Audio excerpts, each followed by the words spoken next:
오늘 보실 말씀은 히브리서 9장 26절에서 28절입니다. 히브리서 9장 26절에서 28절 한 목소리로 같이 읽겠습니다.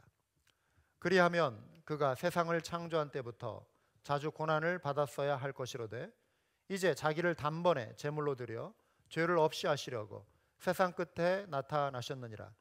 한 번 죽는 것은 사람에게 정해진 것이요 그 후에는 심판이 있으리니 이와 같이 그리스도도 많은 사람의 죄를 담당하시려고 단번에 들으신 바 되셨고 구원에 이르게 하기 위하여 죄와 상관없이 자기를 바라는 자들에게 두 번째 나타나시리라. 아멘.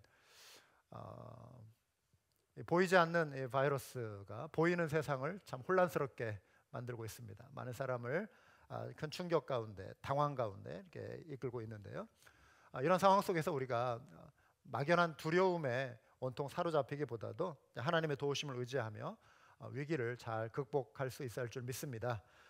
우리는 2020년 3월의 한날을 살고 있는데요. 우주의 장구한 역사, 우주의 시작과 끝, 전반적인 그러한 역사 속에서 존재하는 모든 것의 이러한 시작과 끝, 이 큰 역사, 장구한 역사를 큰 눈으로 중요한 틀로 이렇게 살펴보는 것, 이 시대를 살아가는 우리들에게 큰 도움이 되고 또 위로가 될 줄 믿습니다. 여러분, 인류의 역사는 하나님의 역사입니다. 존재하는 모든 것의 시작과 끝, 그리고 처음과 나중 되시는 분이 하나님이시죠. 이 땅의 역사는 따라서 하나님이 창세전에 계획하신 대로 시작했고요, 진행되고 있고 또 종결될 것입니다. 성경은 하나님이 이루어 가시는 장구한 우주의 역사, 인류의 역사를 4개의 사건으로 구분합니다. 제일 먼저 창조의 사건이 있었죠. 그런데 안타깝게도 인간에게 타락의 그런 순간이 찾아왔습니다.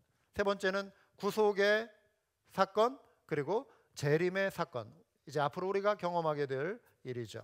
이 4개의 축은 세상을 이해하는 세계관, 세상을 바라보는 관점, 이걸 세계관이라고 하죠. 중요한 4개의 핵심 축이 되는 것입니다. 4개의 기둥입니다. 뿐만 아니라 우리가 가져야 할 믿음의 중요한 틀이 되는 것입니다. 우리 인생의 의미를 이해하는 로드맵이 되는 것이죠. 세계관 중요합니다. 창조는 내가 어디에서 왔는가에 대한 답을 줍니다. 재림은 내가 어디로 가는가에 대한 해답이에요. 그리고 심판과 구속은 내가 살고 있는 이 세상의 진정한 문제가 무엇이고 또 해결책이 무엇인가를 보여주는 것이죠. 그리고 나는 무엇을 위해 살아야 하는가에 대한 답을 주는 것입니다. 그래서 오늘 우리가 읽은 이 본문을 보시면 이 4가지 중요한 사건이 참 잘 이렇게 조합되어 있습니다. 응축되어 있습니다. 첫 번째 사건, 창조. 나는 어디에서 왔는가? 오늘 읽은 본문의 26절을 보시면요, 그리하면 그가 세상을 창조할 때부터 라고 하는 표현이 나와 있습니다. 세상을 이해하는 첫 번째 사건으로 우리는 창조라고 하는 이 단어에 주목해 볼 필요가 있습니다. 잘 아시는 대로 창세기 1장과 2장은 창조에 대한 기사를 다루고 있습니다. 태초라고 하는 시간, 이 시작점에 하나님께서 시간과 공간을 창조하셨죠. 사람을 만드시되 하나님의 형상을 따라 지으셨습니다. 지난 주일날 설교의 내용 속에 이 내용, 하나님의 성품, 하나님의 인격, 지정의의 그러한 인격을 우리에게 심어 주셨다라고 하는 내용을 다룬 바 있습니다. 이것은 우리가 어디로부터 왔는가를 보여주는 것이죠. 여러분, 우리가 어디로부터 왔습니까? 저와 여러분은 하나님으로부터 왔습니다. 하나님의 형상을 따라 지음받은 존재입니다. 우리는 그냥 어찌하다 보니 형성된 존재, 어찌하다 보니 존재한 그런 우연의 산물이 아니라고 하는 것입니다. 여러분, 이것처럼 막연한 답이 어디 있겠습니까? 이거는 답이 될 수가 없는 것입니다. 어떻게 우리가 우연히 존재할 수 있단 말입니까? 이 정말 정교한 우리의 인체의 시스템, 우리의 사고의 기능, 능력, 우리의 어떤 지각, 우리의 감정, 이것이 어떻게 우연히 존재할 수 있단 말입니까? 전능하신 하나님이 설계하신 창조의 결과인 줄 믿습니다. 여러분, 예레미야 선지자에게 하나님께서 말씀하시기를 내가 너를 모태에 짓기 전에 너를 알았고 내가 배에서 나오기 전에 너를 성별하였고 너를 여러 나라의 선지자로 세웠노라, 이렇게 말씀하셨습니다. 여러분, 예레미야를 성별하신 하나님이시라면 저와 여러분 역시 동일한 하나님의 능력으로 하나님이 아시고 계획하시고 불러주신 줄, 조성하신 줄 믿습니다. 뭐 예레미야만 뭐 특별한 그런 사람이기 때문에 인류 전체의 역사 속에서 몇몇 사람만 모태에 그렇게 지으신 미리 아신 그런 존재가 아니라고 하는 것입니다. 하나님은 아리스토텔레스가 표현한 대로 그는 제1원인이라고 하는 The First Cause라고 하는 말을 했는데, 성경은 이 제1원인이 하나님이시라고 말씀하고 있죠. 우리가 사용하고 있는 스마트폰이나 이런 시계는 여러분, 이게 이렇게 정교한 기계 장치가 어떻게 우연히 이렇게 나타날 수 있겠습니까? 만든 사람이 있는 것입니다. 만든 공장이 있는 것입니다. 설계자가 있는 것입니다. 우리 사람도 우연히 존재하지 않습니다.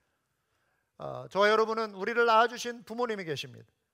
부모님이 내 존재의 원인이죠, 육체적으로. 그런데 여러분, 부모의 부모, 할아버지, 조부모 계속해서 이렇게 쭉 올라가다 보면 언젠가는 출발점이 있지 않겠습니까? 여러분, 무한대로 갈 수 있습니까? 도대체 무한대라고 하는 것에 답이 있습니까? 뭔가 시작점이 있을 거 아니에요, 안 그래요? 생명의 기원의 출발점이 있는 것입니다. 무한대로 할아버지들이 존재하지 않습니다. 처음 부모가 있는 것입니다. 누가복음에 보면 예수님의 족보를 소개하는 내용이 있는데, 이런 식으로 거꾸로 거슬러 올라갑니다. 할아버지, 할아버지, 할아버지, 할아버지, 할아버지, 할아버지 쭉 거슬러 올라가는 내용이죠. 누가복음 3장에 그 내용이 나오는데, 마지막 절 38절에 이 내용이 나와요. 그 위는 에노스요, 그 위는 셋이요, 그 위는 아담이요. 자, 아담이 첫사람, 인류의 첫 조상이라고 말하잖아요. 그런데 그 위는 누구인가? 하나님이시라. 그러니까 하나님과 아담의 관계는 창조와 피조의 관계. 물론 우리도 피조물이지만 아담의 그 다음 아들 셋은 아담과 하와의 그 결혼 관계를 통해서 출생한 인물이죠. 세 번째 아들. 히브리서 11장 3절은 믿음으로 모든 세계가 하나님의 말씀으로 지어진 줄을 우리가 아나니, 창조를 우리가 눈으로 직접 목격하지는 못했지만 믿음의 눈으로 알 수 있다. 믿음으로, 그냥 믿는다가 아니라 믿음으로 알 수 있다, 이렇게 말씀하고 있습니다. 믿음으로 알 수 있다. 보이는 것은 나타난 것으로 말미암아 된 것이 아니니라. 보이지 않는 현상, 보이지 않는 하나님의 작품이라고 하는 것입니다. 이어지는 6절은 믿음이 없이는 하나님을 기쁘시게 하지 못하나니 하나님께 나아가는 자는 반드시 그가 계신 것과 또한 자기를 찾는 자들에게 상 주시는 이심을 믿어야 할지니라. 우리는 믿음으로 세계가 지어진 줄을 알게 되고 하나님이 계시다라고 하는 것을 믿음으로 알게 되는 거예요. 그 믿음을 우리를 지으신 하나님이 기뻐하신다라고 하는 것입니다. 이 사실을 믿으시기 바랍니다. 하나님은 당신의 피조 세계 밖에 초월해 계실 뿐만 아니라 우리 가까이 오늘 이 자리에 임재하시는, 내재하시는 하나님이십니다.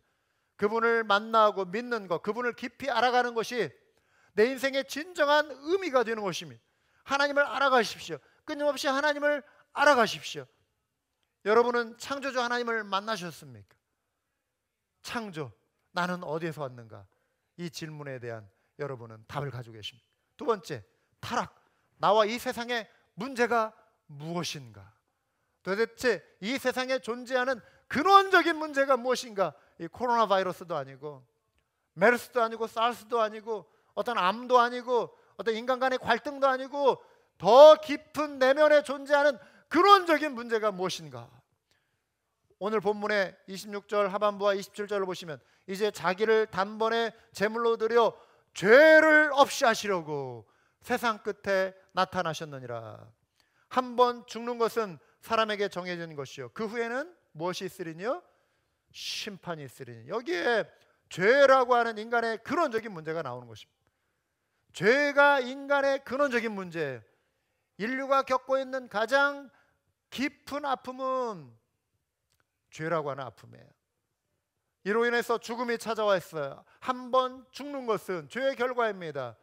그리고 그 후에는 심판이 있으리니 말씀하고 있습니다. 죄, 죽는 것, 심판, 나와 직접적으로 관련된 문제입니다. 당면한 문제예요. 인간이 당면한 문제는 이 세 가지의 단어로 압축이 되는 거예요. 죄, 죽음, 심판. 왜 지금 세계가 벌벌벌벌 이렇게 무서워서 긴장하고 떱니까?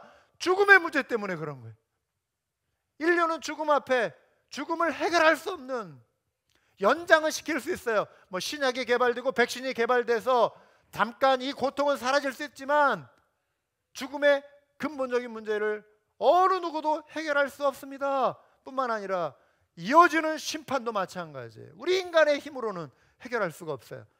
창세기 3장은 인류에게 찾아온 죄와 타락의 이야기를 구체적으로 소개합니다. 에덴 동산에서 살았던 최초의 사람 아담과 하와, 하나님의 그 은총, 그리고 피조물로서 그 사람됨의 그 은총을 감사하고 누리기보단 이거는 잠시뿐, 하나님과 같이 될 수 있다라고 하는 이 사단의 속임수에 속아 욕심이 잉태한즉 죄를 낳고 죄가 장성해서 사망에 이르게 되는 결과를 맞이하게 된 것이죠.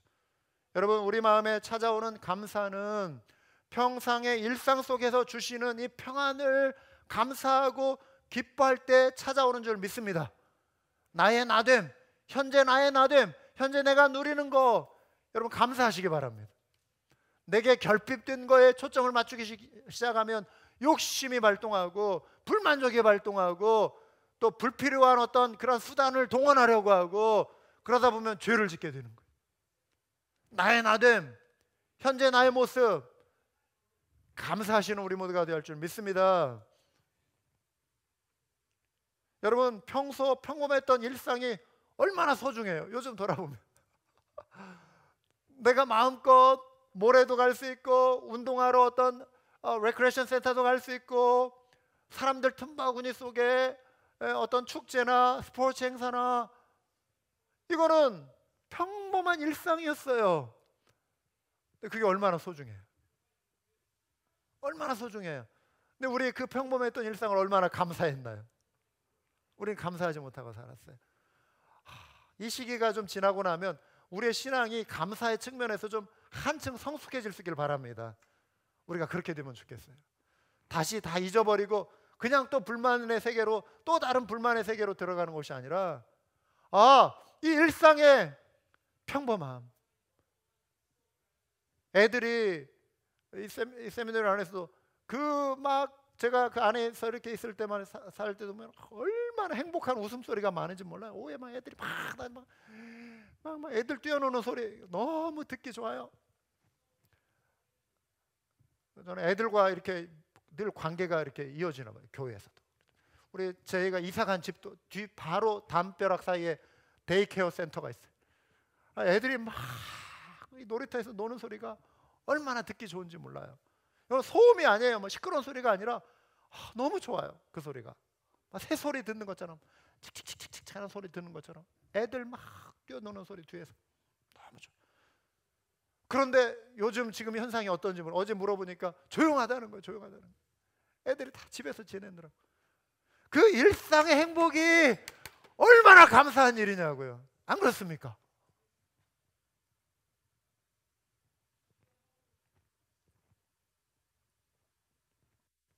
아담과 하와는 그 일상의 행복을 감사하지 못했던 거예요. 하나님처럼 될 수 있다라고 하는 유혹에 넘어간, 선악과를 따먹고 말았죠. 불순종의 죄는 급기야 죽음이라고 하는 하나님의 심판을 불러온 것입니다.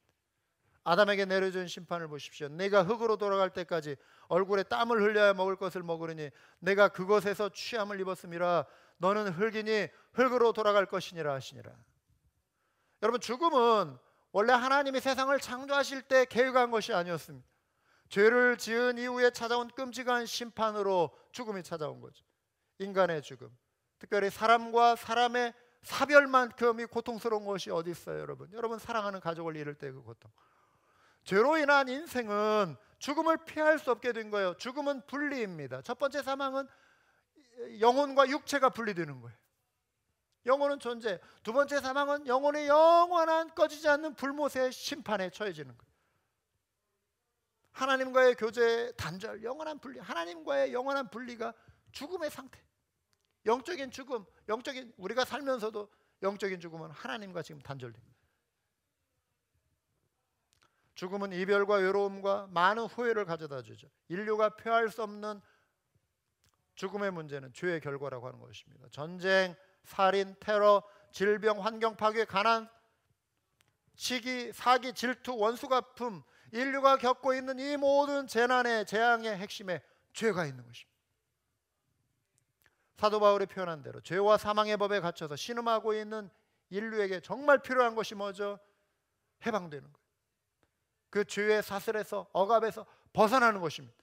마치 애굽에서 바로의 폭정에 시달려 고통 가운데서 구원을 갈망하던 이스라엘 백성처럼 영혼을 도적질하고 죽이고 멸망시키는 사단의 권세로부터 참된 해방을 갈망하게 된 것입니다. 예루살렘 성에 입성하시는 예수님 앞에 백성들이 몰려와 소리쳤습니다. 호산나, 호산나, 이제 구원하소서, 이제 우리를 구원하소서. 이들의 외치는 함성은 며칠 뒤에 바로 이어질 예수 그리스도의 십자가 처형의 전주곡과 같았습니다. 이미 예수님은 당신의 오신 목적을 수차례 밝히신 바 있죠.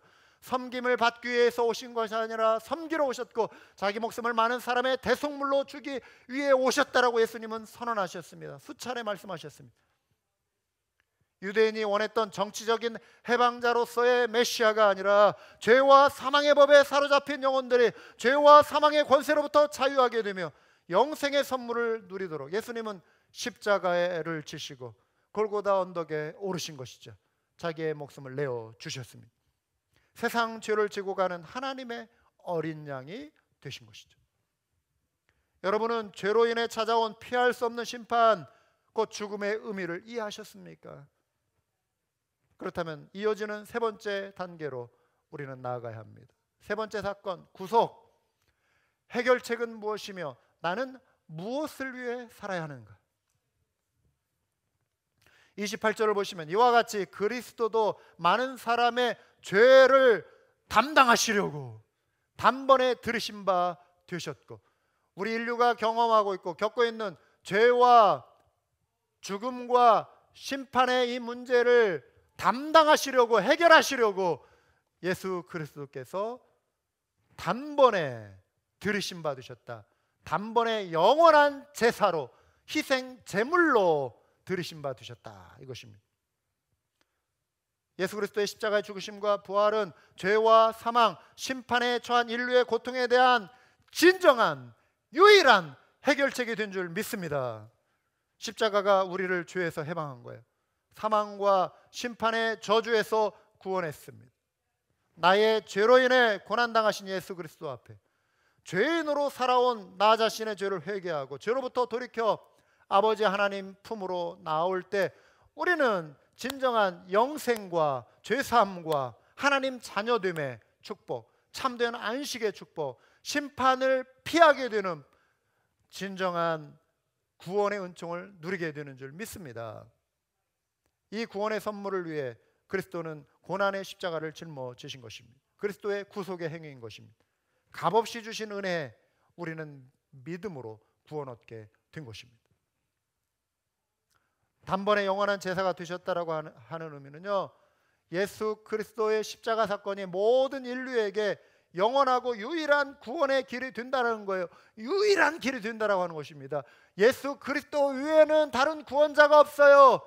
또 다른 어떤 예수 그리스도를 가장한 이 땅에 지금 현재 육체를 지니고 있는 그 어떤 인간도 예수 그리스도라고 하는 이름을 재림주라고 하는 이름으로 포장해서 사기치는 일이 있어서도 안 되는 것입니다.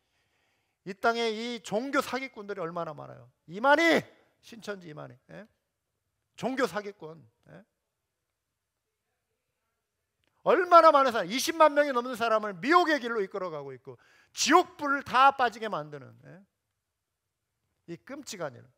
예수 그리스도께서 단번에 영원한 제사가 되셨다라고 하는 이 명백한 하나님의 말씀이 있는데 그 말씀을 들고도 읽고 있는 사람들, 이 구절을 제대로 바라보지 못하고 미혹되고 있는 거예요.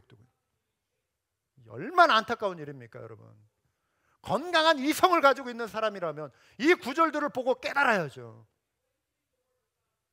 십자가에서 단번에 이루셨다라고 하셨는데 그거는 완전히 문법적으로 그것이 이루어져서 영원히 유효하다는 것입니다. 중간에 멈출 수 없다라고 하는 것입니다.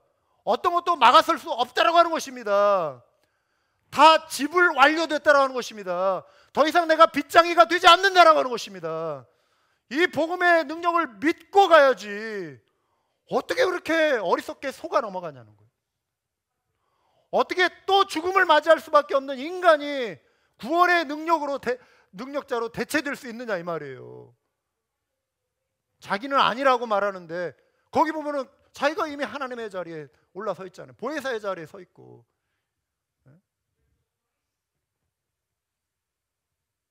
여러분, 우리가 구원자 되신 예수 그리스도를 믿는 믿음으로 견고히 무장해야 하는 것입니다. 예수 그리스도, 오직 예수. 바로 복음과 은혜에 합당한 삶을 사는 거예요. 코로나 바이러스가 전 세계적인 확산으로 이어지면서 이것을 팬데믹이라고 말하잖아요. 팬데믹.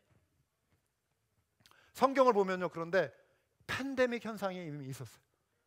성경 안에 팬데믹 현상, 뭐 전염병이 막 유행했다, 질병 이런 의미가 아니라, 물론 성경에도 그런 전염병이 유행한 것들이 있어요. 그러나 제가 말씀드리려고 하는 이 전염병은요, 코로나 바이러스처럼 질병과 사망을, 심지어 사망을 가져다 주는 것이 아닌 생명을 살리는 전염병이 있었어요. 그게 뭔지 아십니까? 로마 총독 벨릭스 앞에 유대인들이, 종교 지도자들이 와서 어느 변호사를 통해서 바울을 고소하는 일이 일어나요.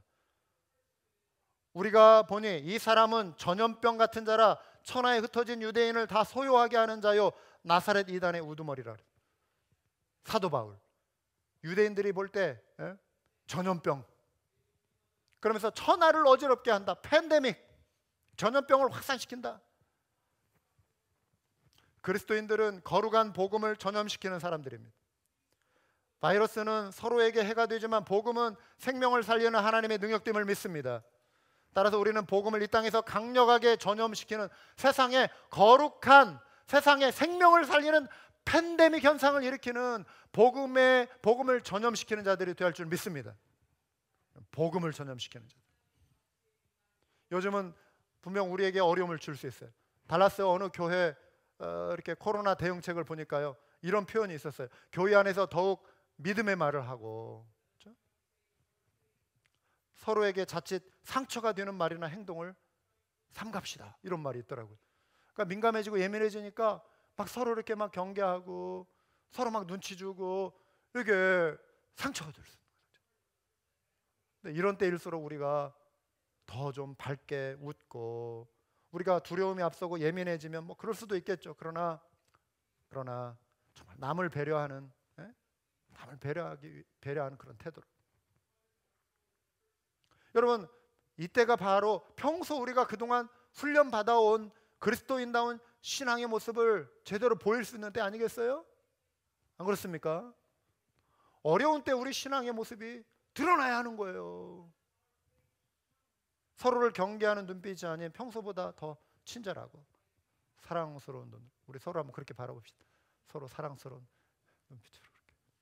할렐루야. 여러분, 경제가 어려워질 때 불필요한 지출 줄이는 거 중요하지만 아까 말씀드린 대로 주님을 향한 헌신이나 이웃을 향한 나눔이 인색해져서는 안 됩니다. 잠시 지나갈 거예요. 잠시 지나가요. 우리 뭐 이제 막 다 굶어 죽고 막 못 살게 되는 그런 거 아니에요. 잠시 지나갑니다. 한국 교회가 요즘 힘들다 보니까 제일 먼저 삭감하는 것이 선교비라고 그래. 선교비. 그 선교사님들은 하루하루 매달 그 실탄이잖아요. 그 밧줄 끊어버리면 어떻게 돼요? 얼마나 많은 타격이 있습니까? 교회 안에 일단 다른 거 재정은 줄이더라도 우리가 정말 복음을 위해 사용하는 거는 지속해야죠. 우리 한마음교회는 변함없이 하나님께 드리는 헌신을 지속해야 할 줄 믿습니다. 여기에도 우리 선교사님들도 계시고 또 우리 선교사님 자녀들도 있어요. 혹시라도 우리 지금 어려움이 없는지 좀 한번 물어봐 주시고 또 이렇게 살펴주시고 괜찮아요 해도 이렇게 딱 보면은 아닌 것 같잖아요. 그러면 여러분 이렇게 좀 나눠주시고 살펴주시고, 이 사랑을 나누는 일에도 우리가 앞장서야 할 줄 믿습니다. 이게 복음에 합당하게 살아가는 태도예요. 하나님께 드리는 평소 예배, 우리 평소 상황이라면 이렇게 모여서 예배 드려야지만 지금 비상 시기에는 형태를 바꾸어서 이제 가정에서 예배를 드려야 할 상황이 지금 이제 오고 있습니다. 이런 상황에서는 우리가 그렇게 잘 지혜롭게 대처해야 합니다. 그런데 이제 심각의 단계로 이제 접어들어서 온라인 예배를 가정에서 드리는 것을 변경될 때, 아이고 뭐 잘 됐네, 그냥 쉬자 뭐 이러시면 안 돼요. 주일날 뭐 나는 예배 드리려고 했는데 내 남편이 협조를 안 해줘요, 뭐 내 아내가 협조를 안 해줘서 그냥 우리 그냥 넘어갔어요, 뭐 이런 변명이 있어서는 안 되는 것입니다.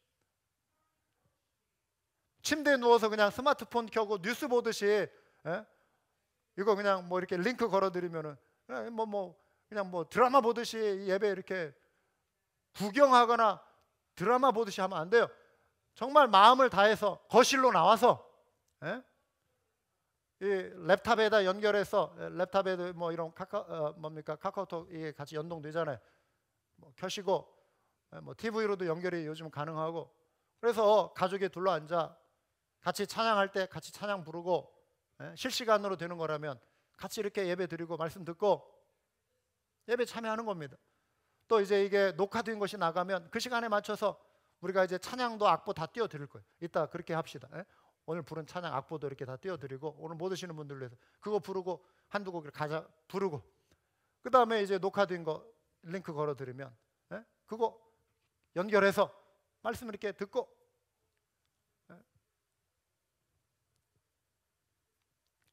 뭐 훌륭한 설교자들 많이 있죠. 유명하신 뭐 몇천 명 뭐 조회수 있는 그런 목사님들 많이 계세요. 주일날만큼은 그걸로 대체하지 마시고 월요일 화수목금 많이 보실 수 있는 기회들이 있습니다.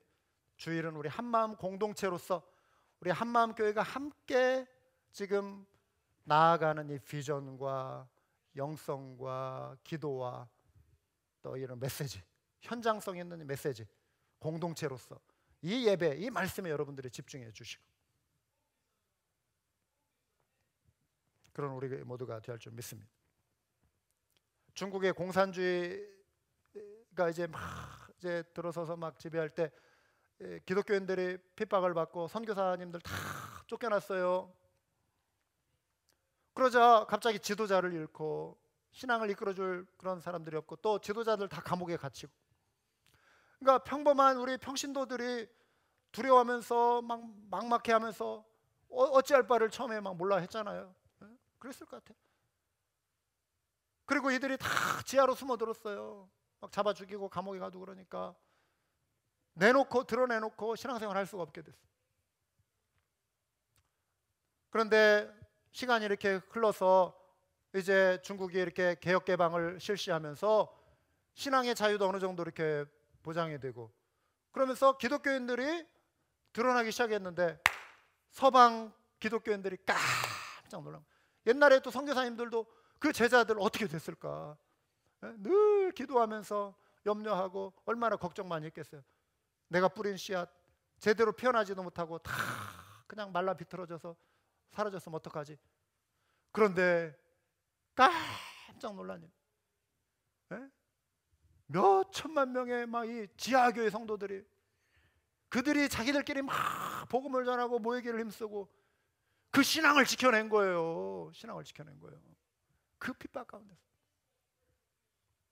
근데 우리가 잠깐 뭐 이게 뭐 한두 달이 될지 석 달이 될지 넉 달이 될지 모르지만, 한국 교회도 마찬가지고 미국 교회도 마찬가지고 우리 이민 교회도 마찬가지고, 잠깐 쉬는 이 틈에 그냥 내 신앙 미끄러지고 그냥 게을러지고 나태해지고 그러면 안 된다라고 하는 것입니다. 핍박 중에도 신앙을 지켜냈는데, 모일 때 비록 이렇게 공동체적으로 모이지 않는다 할지라도 평소 내가 바라봤던 그 하나님 더 열심히 찾고 기도하고 더 뜨거워진 마음으로 우리가 모여야 할 줄 믿습니다. 다시 모였을 때는 더 감격스러운 마음으로 우리가 모이고 말이죠. 근데 그냥 예배 드리는 것도 그냥 귀찮아하고 잘됐다 싶고 뭐 이런 분들은 없을 줄 알아. 이런 분들 그러면 안 되는 거예요. 행여라도 이 녹화가 지금 되고 있는데 그러시면 안 되는 것이죠. 그러시면 저쪽 카메라 그러시면 안 되는 것이죠.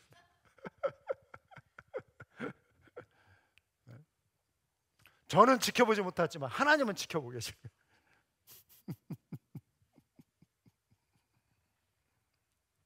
더 열심히 기도하고 믿음 지켜가야 돼. 각자의 자리에서 말씀 읽고 기도하고, 방학했는데 바쁘시더라도 시간을 내죠. 네 번째, 마지막 사건, 재림. 나는 어디로 가는가?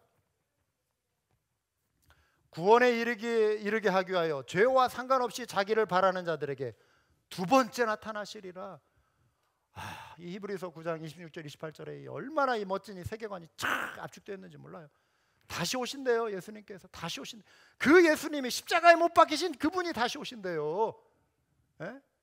이단 교주들이 언제 십자가에 못 박혔어요? 무임승차하는 거잖아요. 이 사람들 무임승차, 사기꾼들. 예수님이 다 이뤄놓으신 거 무임승차하는 거잖아요. 그 예수님, 고난당하신 그분이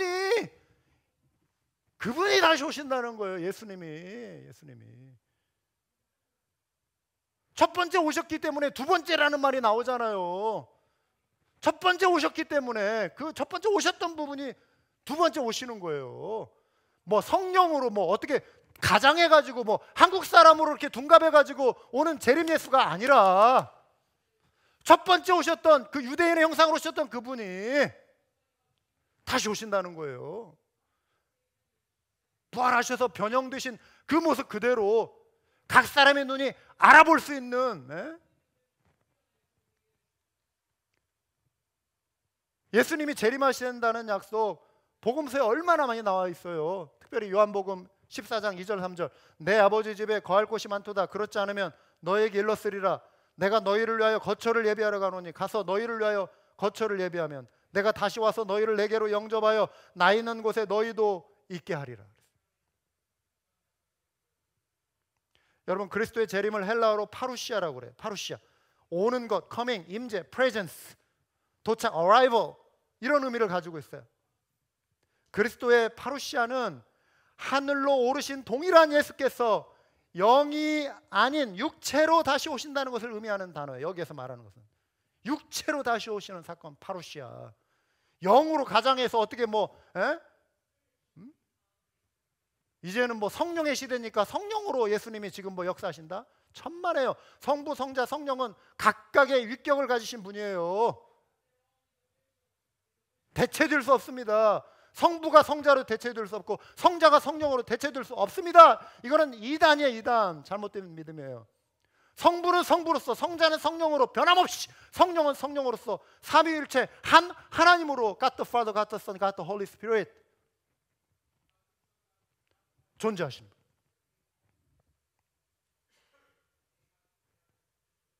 예수님이 능력과 영광 중에 오실 것입니다. 오셔서 적그리스도와 이 간악한 종교 사기꾼들, 적그리스도들, 세상의 악을 멸하고 세상을 심판할 것입니다. 구원받은 그리스도인들을 어린 양의 혼인잔치에 초대하실 거예요. 저와 여러분. 그리고 새하늘과 새 땅을 통해 만물을 새롭게 하게 하시기 위해서 오시는 것입니다.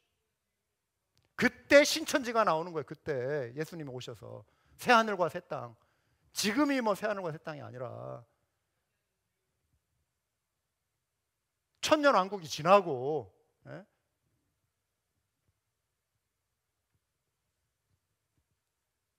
그런데 마지막 때에 관한 예수님의 말씀 중에 너희가 사람의 미혹을 받지 않도록 주의하라.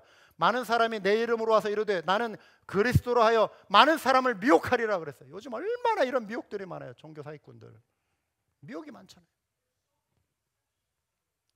30절에 그때 인자의 징조가 하늘에서 보이겠고 그때 땅의 모든 족속들이 통곡하며 그들이 인자가 구름을 타고 능력과 큰 영광으로 오는 것을 보리라 그랬어요.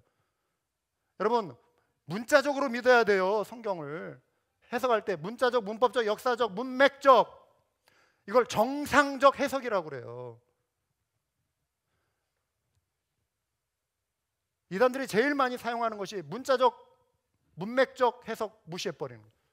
여기에서 글자 따다가 이거하고 막 조합시켜가지고 봐라, 여기 구름은 저게 구름같이 허다한 무리들. 자, 사람들이 지금 구름으로 묘사되지 않느냐. 그러니까 구름은 사람이다. 그래서 많은 사람들 틈에 나타난 내가 재림주다. 이런 식으로 말하면 말 되네. 이런 식으로 여러분들 생각할 때는 말도 안 되잖아요. 이단들은 이런 수법을 써요. 이런 식으로 이렇게 몇 번 이렇게 하다 보면 사람들이 거기에 확 속아. 예수님이 승천하실 때 사람들 틈에서 사라졌습니까? 예수님은 구름 사이로 저들이 보고 있는데 올라가셨다 그랬어요. 그러면은 너희가 본 그대로 오시리라. 사도행전 1장 11절 보실까요? 이르되 갈릴리 사람들아 어찌하여 서서 하늘을 쳐다보느냐. 너희 가운데서 하늘로 올리신 이 예수는 하늘로 가심을 본 그대로 오시리라. 여러분, 초등학교 국어만 제대로 공부 잘했어, 중학교 1, 2학년 국어 시간에만 잘 들었어도 이거 제대로 이해하고 해석할 수 있어요. 우리가 이해할 수 있는 언어로, 정상적으로 보통 사람들이 이해할 수 있는 내용으로 성경은 기록되어 있단 말이에요. 여기에 뭐 신비한 어떤 특별한 해석을 요구하지 않아요. 어떤 특별한 사람만이 사도행전 1장 11절을 해석할 수 있는 능력을 가진 거 아니에요. 저나 여러분 이 성경을 펼쳐서 한글 읽을 수 있고 영어 읽을 수 있다면 이해할 수 있는 내용이에요. 하늘로 올라오신 예수는 하늘로 가심을 본 그대로 오시리라. 안 그렇습니까? 문자적인 해석은 성경 해석이 가장 중요한 첫 번째 원리입니다. 문자적인 해석 가운데는 비유적인 해석도 있고 상징적인 해석도 있어요. 이것도 다 문자적인 해석에 포함되는 거예요. 문학을 우리가 알면 문학 속에 시적인 표현들이 있잖아요. 비유적인 표현들이 있잖아요. 은유법과 직유법 있잖아요. 은유법을 은유법으로 해석하고 직유법은 직유법으로 해석하는 게 문자적인 해석이란 말이에요. 근데 모든 것을 있는 것을 그대로 보지 않고 다 자의적으로 자기 마음대로 뭐 영적으로 해석한다? 자기가 갖다 붙이고 싶은 대로 다 해석하는 게 영적인 해석이지 뭐예요. 웃기는 해석이에요. 이 해석학만 제대로 우리가 알아도, 우리가 이단의 어떤 교리 가르침 몰라도 대충 다 제거할 수 있어요. 제가 신천지를 알지 못했던 때 1994년 5년 96년 이때 한국에 이제 공부 마치고 갔을 때 저쪽 전라남도 쪽에 사역할 때 신천지에 확 빠져 들어간 분 때문에 막 그 인도하던 그 목자 자매님 막 안타까워가지고 도대체 나는 뭔지도 모르겠고 그래가지고 만나서 얘기했는데 저는 몰랐어요. 다른 건 안 하고 해석학의 원리만 가지고 얘기해 줬어요. 성경을 바라보는 눈, 당신이 지금 주장하는 그게 성경 해석의 원리에 맞습니까? 이 질문만 계속 했어요. 돌아왔어요. 이분이 돌아왔어요. 성경을 우리가 해석할 수 있는 건강한 정상적인 해석의 눈이 있어야 하는 거예요.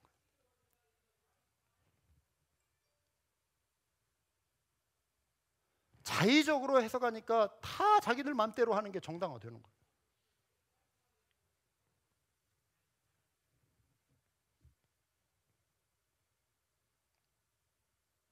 제가 좀 말이 많아지는 2000년 전에 기록된 성경, 지난 2000년 동안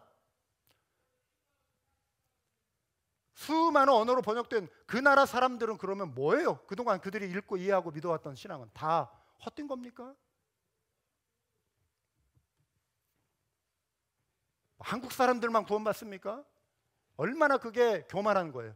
에스노센트릭, 자기 인종 중심적인. 거기에 14만 4천 이미 다 달성되고 천국에 가면 그러면은 한국말만 하는 사람들만 다 있겠네요. 얼마나 이게 어리석은 엉뚱한 주장이에요.